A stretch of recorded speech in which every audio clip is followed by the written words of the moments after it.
مقدس کلام میں بڑے ہی فصیح و بلیغ انداز میں ارشاد فرماتا ہے وَلَا تَحْسَبَنَّ الَّذِينَ قُتِلُوا فِي سَبِيلِ اللَّهِ أَمْوَاتًا، وہ لوگ جو اللہ کی راہ میں قتل کیے جائیں انہیں مردہ گمان بھی مت کرو، بل احیاء عند ربهم يرزقون، بلکہ وہ زندہ ہیں اور انہیں ان کے رب کی طرف سے رزق بھی عنایت کیا جاتا ہے۔ شہداء کے مقام کو اور شہیدت کی فضیلت کو ذہن میں تصور کریں۔ اللہ کے نام پہ، اللہ کے پیارے حبیب صلی اللہ علیہ وسلم کے نام نامی اس میں گرامی پر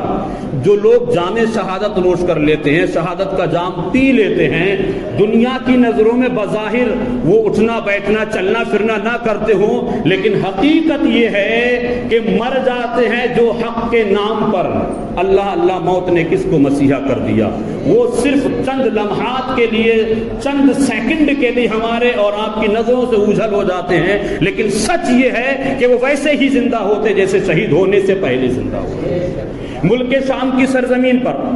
3 نوجوان سگے بھائیوں کو عیسائیوں نے گرفتار کر لیا۔ کسی جنگ سے واپس آ رہے تھے یا کسی جنگ میں شرکت کرنے کے لیے تشریف لے جا رہے تھے۔ تینوں سگے بھائیوں کو عیسائیوں نے جب گرفتار کر لیا اور گرفتار کرنے کے بعد صبح کو دربار لگا ہے، دربار میں ان تینوں سگے بھائیوں کو کھڑا کیا اور سگے بھائیوں کو کھڑا کر کے بادشاہ کہتا ہے عیسائیوں کا سب سے بڑا، وہ کہتا ہے کہ تمہیں اگر اپنی جان پیاری ہے تو اپنا دین چھوڑو، ورنہ یہ جو زیتون کا تول بڑے بڑے کڑاہوں میں کھولایا جا رہا ہے یہ صرف تمہارے لیے ہے۔ اگر تمہیں دین چھوڑنا ہے، اپنی جان پیاری ہو تو دین چھوڑ دو، ورنہ ہمارے عیسائی مذہب میں آ جاؤ، ہمارے مذہب کو قبول کر لو، ہم اپنی خوبصورت جوان بیٹیوں کا نکاح تمہارے ساتھ کر دیں گے، حکومت تمہیں دے دیں گے، حکومت کا پارٹنر بھی تمہیں بنا دیں گے، زمین اور جائیداد پراپرٹی دنیا کی تمام چیزیں تمہارے قدموں میں لا کر ڈال دیں گے۔ تینوں بھائیوں نے ایک آواز میں کہا، وہ کوئی اور ہوگا جو اپنا ایمان دے دے گا، وہ کوئی اور ہوگا جو اپنا ایمان دے دے گا، نبی کا چاہنے والا نبی پہ جان دے دے گا۔ ہمارے ایمان کو خریدنے کی بات مت کرو،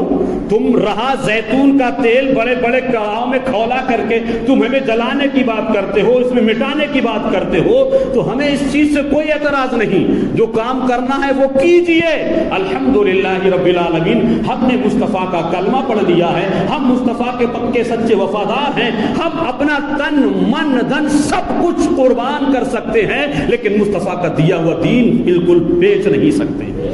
انہوں نے کہا دیکھ لو اب بھی تمہارے پاس وقت ہے۔ تینوں نوجوان ہیں، اڑتی ہوئی ابھرتی ہوئی جوانی ہے، لوگوں کو ان پہ ترس بھی آ رہا ہے، لوگ مشورہ بھی دے رہے ہیں، بیٹے چند دنوں کی زندگی ہے، کیوں اپنی جان جوخم میں ڈال رہے ہو؟ چھوڑو نہ اسلام کو، چھوڑو نہ کلمے کو، آؤ نہ اس میں ہمارے عیسائی مذہب میں آ جاؤ نا۔ وہ کہتے ہیں ہمارا اتہاس تم نے نہیں پڑھا ہے، ہمارے اسلام کی ہسٹری تم نے اٹھا کر کے نہیں دیکھی ہے، ہم نے کبھی کسی سے ڈیمانڈ نہیں کی ہے، کبھی کسی سے مطالبہ نہیں کیا ہے۔ یہ اسلام کی صداقت ہے، یہ اسلام کی حقانیت ہے کہ لوگوں نے اسلام کی اچھائیوں کو دیکھ کر کے خوش ہو کر کے کلمہ پڑھ کے مسلمان ہو گئے ہیں۔ ہم نے کسی پر پریشر نہیں ڈالا، ہم نے کسی پہ دباؤ نہیں ڈالا، اور ہم کیوں ڈالیں؟ قرآن مجید میں اللہ فرماتا لا اکراہ فی الدین، ہم دین میں کسی کی زبردستی نہیں کرتے، جس کو اچھا لگے اس کا استقبال ہے، اور جس کو اچھا نہ لگے وہ اپنے گھر خوش، ہم اپنے گھر خوش۔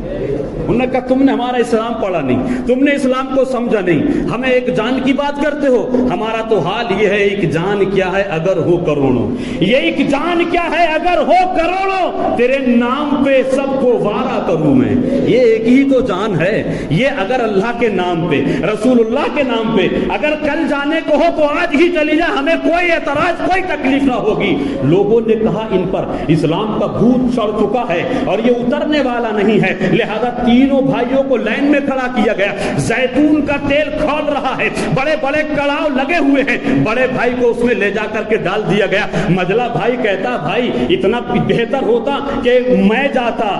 یہ تینوں بھائیوں میں بحث چل رہی ہے، چھوٹا کہتا نہیں پہلے مجھے جانے دو، میں اپنے ماتھے کی نگاہوں سے بڑے بھائی کو جلتا ہوا نہ دیکھوں۔ یہ عشق دیکھے مصطفیٰ کا، یہ محبت دیکھے رسول ہاشمی کی، بڑے بھائی کو ڈال دیا گیا۔ مجلا بھائی تڑپ رہا ہے، مجھے پہلے ڈال دیتے، میں اپنے چاچے کی نگاہوں سے اپنے بڑے بھائی کو جلتا ہوا نہ دیکھوں گا، بڑے بھائی کو ڈال دیا گیا، اب مجلے بھائی کو ڈال دیا گیا، دونوں بھائیوں کو زیتون کے کھولتے ہوئے تیل میں ڈال دیا گیا، تیسرا چھوٹا بھائی ہے، ابھی اس کی صحیح سے مونچھیں بھی نہیں نکلی ہیں، جوانی کی دہلیز پر قدم رکھا ہے، بادشاہ کا وزیر بھرے دربار میں کھڑا ہو جاتا ہے اور عرض کرتا بادشاہ سلامت، میں ایک عریضہ پیش کرنا چاہتا ہوں، اور وہ عریضہ یہ پیش کرنا چاہتا ہوں، اس کی جوانی پہ مجھے ترس آ رہا ہے، اس کی خوبصورتی پہ مجھے ترس آ رہا ہے، یہ بیچارہ مارا جائے گا، یہ قتل ہو جائے گا، آپ مجھے اس کو میرے حوالے کر دیجئے، اس کو میرے سپرد کر دیجئے، میرا یقین کامل ہے میرے گھر میں ایک بڑی حسین و جمیل میری خوبصورت بیٹی ہے،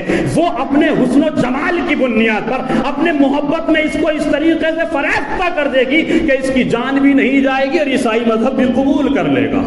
بادشاہ نے کہا ٹھیک ہے، تمہاری یہ شرط مجھے منظور ہے، اگر تم یہ کر سکو تو لے جاؤ۔ اسی چھوٹے بھائی کو، دو بھائی تو شہید ہو چکے ہیں، چھوٹے بھائی کو وہی وزیر اپنے ہاتھوں سے پکڑ کے اپنے گھر پہ لے گیا، اور لے جانے کے بعد ایک کمرے میں بند کر دیا گیا، اور اپنی جوان بیٹی سے کہتا تھا کہ دیکھو میں ایک بہت حسین و جمیل نوجوان لڑکا لایا ہوں، نبی کا سچا وفادار ہے، کلمہ پڑھتا ہے، نبی پر سب کچھ قربان کر چکا ہے، دو بھائی اس کی نظروں کے سامنے شہید کر دیے گئے ہیں، میں صرف اس امید کے ساتھ لایا ہوں کہ تو حسن و جمال کی بنیاد پر، خوبصورتی کی بنیاد پر اس پہ تو اس طریقے کا داؤں ڈالے گی کہ تیری خوبصورتی پر وہ اتنا امپریس ہو جائے گا کہ وہ اپنے نبی کا کلمہ چھوڑ دے گا، نماز پڑھنا چھوڑ دے گا، سب کچھ چھوڑ سکتا ہے۔ اس نے گھمنڈ اور غرور اور تکبر اور مغروریت کی بنیاد پر اس کی لڑکی نے کہا ارے ابا جان یہ کیا بات ہے، یہ تو میرے بائیں ہاتھ کا کھیل ہے، یہ تو میرے بائیں ہاتھ کا کھیل ہے۔ رات کا شام کا سورج غروب ہوا، دنیا سو رہی ہے، اللہ کا نیک بندہ کمرے میں کھڑا ہے، اللہ کی عبادت کر رہا ہے، اللہ کی عبادت کر رہا ہے۔ جب ہم لڑکی پہنچی کیا دیکھا کہ کبھی وہ کھڑا ہے تو کبھی جھک رہا ہے، کبھی سجدے کی حالت میں، پوری رات اس نوجوان نے اپنی رات اللہ کی عبادت میں گزار دی۔ صبح کو بیٹی سے پوچھا باپ نے کیا ہوا، کچھ معاملہ حل ہوا، کچھ مسئلے کا نتیجہ نکل کے آیا؟ تو وہ کہتی ہے ایسا لگتا ہے شاید اس کے مذہب کی کوئی ایسی رات تھی کہ جس رات میں مسلمان جاگ کر کے عبادت کرتے ہیں، آج کی رات اس کی پوری عبادت کرنے کی تھی، آج رات میں پھر جاؤں گی۔ مختصر سا یوں سمجھ لیں کہ 40 راتیں لگاتار وہ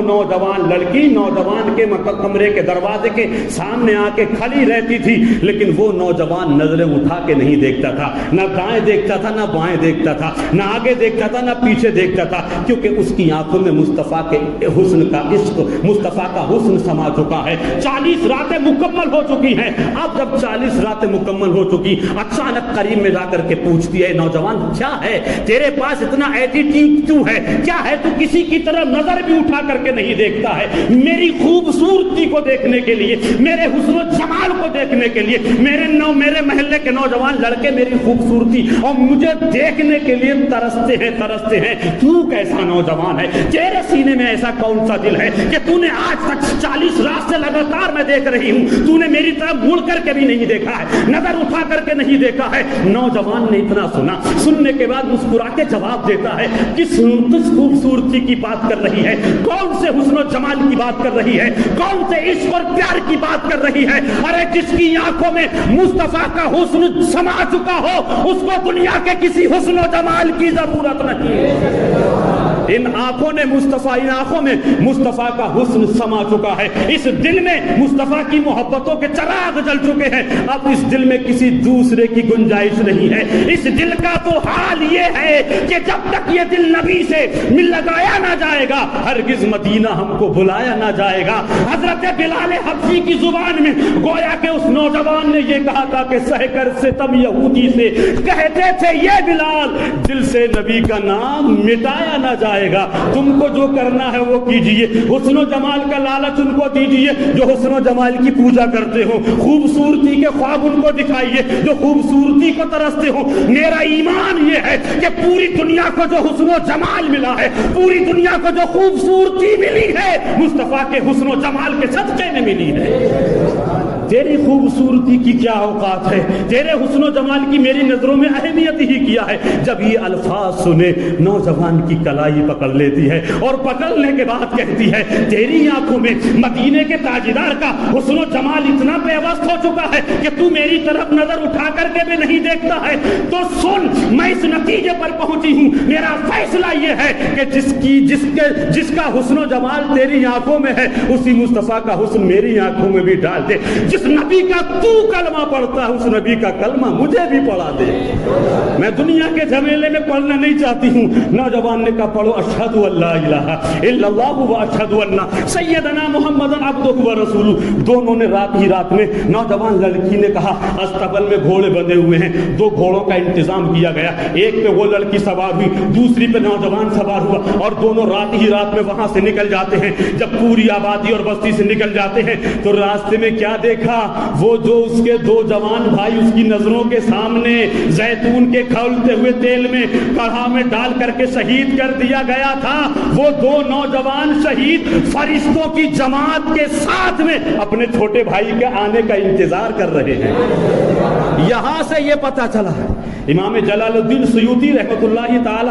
اپنی کتاب شرح صدور میں نقل فرماتے ہیں، وہ فرماتے یہاں سے یہ پتہ چلا کہ جو اللہ کے نام پہ قتل ہو جاتے ہیں وہ زندہ ہوتے ہیں، مرتے نہیں ہیں۔ دونوں نوجوان بھائیوں نے اپنے چھوٹے بھائی کو دیکھا، سینے سے لگا لیا۔ اب سینے سے لگانے کے بعد ان دونوں نوجوان بھائیوں نے فرشتوں کی موجودگی میں، فرشتوں کی جماعت کے ساتھ میں اپنے چھوٹے بھائی کا نکاح اس نوجوان لڑکی سے کر دیا۔ یہاں سے یہ اتہاس پڑھیں گے تو پتہ چلے گا اللہ کے نام پہ مر مٹنے کا حوصلہ تو پیدا ہونا چاہیے، مصطفیٰ کی محبت دلوں میں پیوست ہونا چاہیے، تب پتہ چلے گا کہ دین کی اہمیت کیا ہے، شہادت کا فلسفہ کیا ہے، زندگی کا مطلب کیا ہے۔ دنیا کو تو پہلے ہی میرے رسول مومن کے لیے قید خانہ کہا تھا، یہ قید خانہ ہی ہے، زندگی ایک کرائے کا گھر ہے، ایک نہ ایک دن بدلنا پڑے گا، موت جب ہم کو آواز دے گی گھر سے باہر نکلنا پڑے گا۔ وہ نوجوان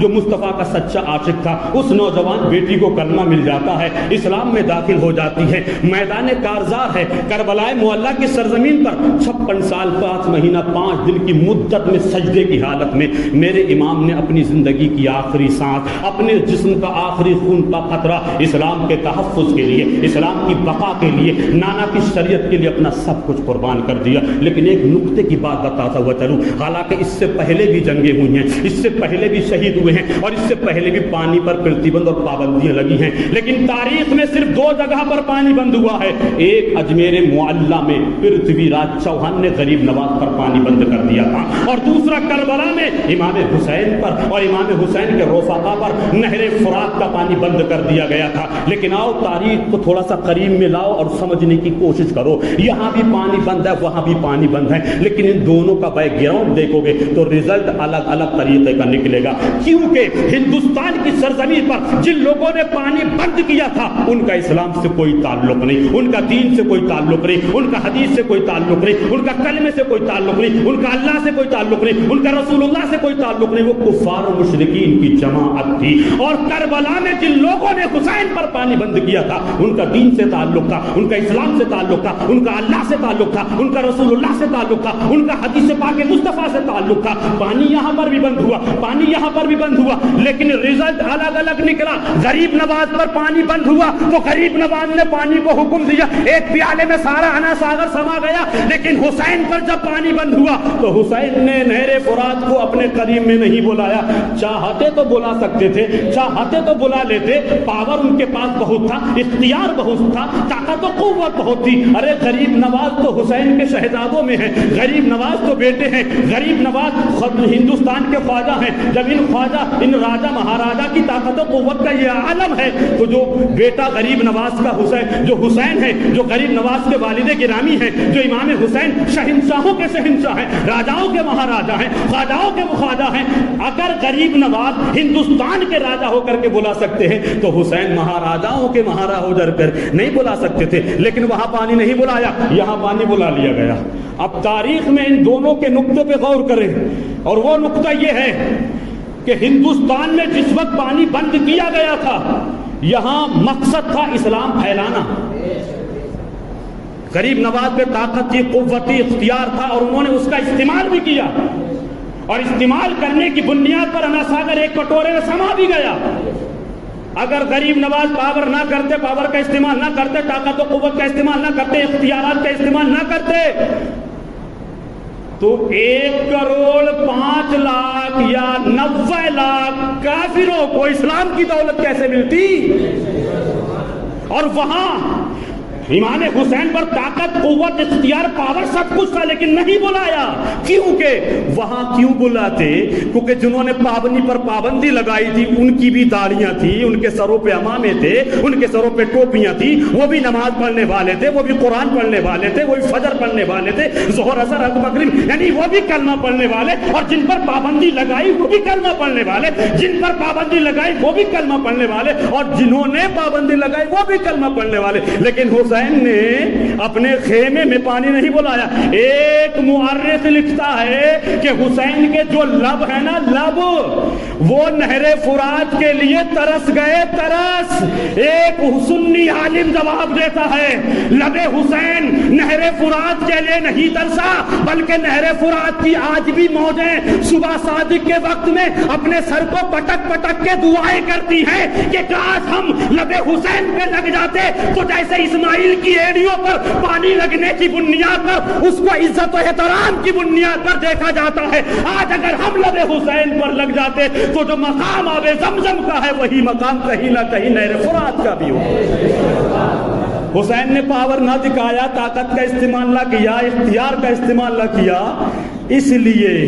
یہاں غریب نواز کو اسلام پھیلانا تھا۔ اسلام کو جب پھیلانا ہوتا ہے تب طاقت کا استعمال ہوتا ہے، تب قوت کا استعمال ہوتا ہے، تب اختیار کا استعمال ہوتا ہے، تب پاور کا استعمال ہوتا ہے۔ اور کربلا میں اسلام پھیلانا مقصد نہیں تھا، اسلام کو بچانا مقصد تھا۔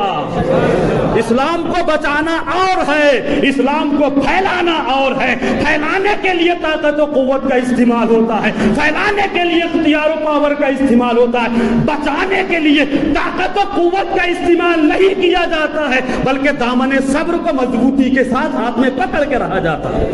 تو حسین نے جو کیا وہ بھی بہتر،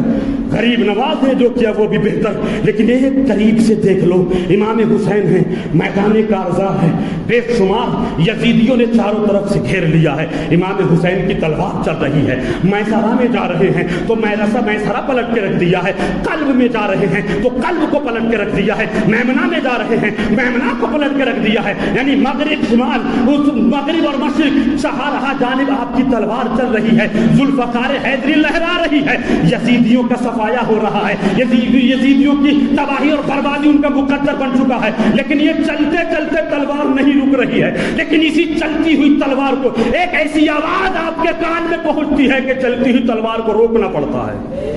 اور وہ آواز کون سی تھی؟ اذان کی آواز، اللہ اکبر کی صدائیں جب حسین کے کانوں سے ٹکرائیں، آپ نے تلوار کو روک دیا، جبکہ جس آواز کو سن کے حسین نے اپنی تلوار کو روک دیا، وہ تلوار جو حضرت علی اصغر کے شہادت کے تصور سے نہ رک سکی، وہ تلوار جو علی اکبر کی لاش پر دوڑاتے ہوئے گھوڑے کے تصورات سے نہ رک سکی، وہ تلوار جو قاسم کے لٹے ہوئے شباب پہ گھوڑے دوڑ رہے ہیں، قاسم کی جوانی لٹ رہی ہے، عباس علم بردار کے بازو کٹ رہے ہیں، علی اصغر کا حلق چیر دیا گیا ہے، علی اکبر کی لاش تڑپ رہی ہے، اور محمد خاکو خون میں غلطان ہے، حضرت سکینہ کے ہونٹ خشک ہو چکے ہیں، لیکن تلوار رکنے کا نام نہیں لے رہی ہے۔ لیکن تلوار کیوں رکی، کہاں رکی، کب رکی؟ جب نماز کا وقت ہو گیا۔ حسین نے آخری وقت میں تلوار روک کے اپنے عمل سے یہ بتا دیا، نبی کے امتیوں، نبی کا کلمہ پڑھنے والوں، میرے پیارے آقا صلی اللہ علیہ وسلم کے پیارے دیوانوں، دنیا کا کوئی کام کاج ہو، تجارت ہو، دکان ہو، مکان ہو، کوئی بھی معاملات ہو، جب اذان کی آواز آئے تو کام روک دو، اذان کی آواز آئے تو کام روک کے اذان کو سنو، اور اذان کو سننے کے بعد نماز کی تیاری کرو۔ حسین کے اس آخری آخری عمل سے تو ہمیں کچھ سبق حاصل کرنا چاہیے. حسین کے آخری اس عمل سے ہمیں اور آپ کے اندر ایک حسینیت مزاج پیدا ہونا چاہیے. امام حسین تو ایسے وقت میں تلوار روک رہا، ایک پلک جھپکنے سے پہلے موت اور زندگی کا فیصلہ ہو جاتا ہے. اور ہمارے حالات دیکھ لو، کان سے نوجوان ایئر فون نہیں نکال رہا ہے، آنکھوں کے سامنے پھٹی پھٹی آنکھوں سے موبائل کی اسکرین دور نہیں کر سکتا ہے، باتوں کا سلسلہ جاری ہے، گفت و شنید کا سلسلہ جاری ہے، اذان کی کوئی پرواہ نہیں، نماز کا کوئی احترام نہیں. اللہ کے پیارے رسول صلی اللہ علیہ وسلم ارشاد فرماتے ہیں سب کو یہ بتا دو کہ اذان کے وقت میں جو لوگ اپنا کام نہیں روکتے ہیں، اپنا کام کاج کرتے رہتے ہیں، گفتگو کرتے رہتے، حضور فرماتے امید ہے کہ ان کا خاتمہ ایمان پر نہیں ہوگا. اللہ تعالیٰ کی مقدس بارگاہ میں دعا ہے کہ اللہ ہمیں اور آپ کو، تمام عالم اسلام کے خوش عقیدہ مسلمانوں کو اذان کا احترام، نمازوں کا احترام، نمازوں کو ان کے مقررہ وقتوں پر ادا کرنے کی ہمت اور توفیق نصیب فرمائے. کربلا کے تمام شہیدوں کے صدقے میں پروردگار عالم ہم تمام عالم اسلام کے مسلمانوں کو اسلام کے رولز کو فالو کرنے کی، اسلام کے اصول و قواعد پر اپنی زندگی گزارنے کی ہمت اور توفیق نصیب فرمائے. پروردگار عالم میرے بولنے میں کوئی چھوٹی بڑی غلطی ہو گئی ہو مولا، اس کو اپنے خاص فضل و کرم سے معاف فرما کر اپنی بارگاہ میں قبولیت کے منصب پر فائز فرمائے. صدق و دل سے کلمہ طیبہ پڑھ لے، اشہد ان لا الہ الا اللہ و اشہد ان سیدنا محمد عبدہ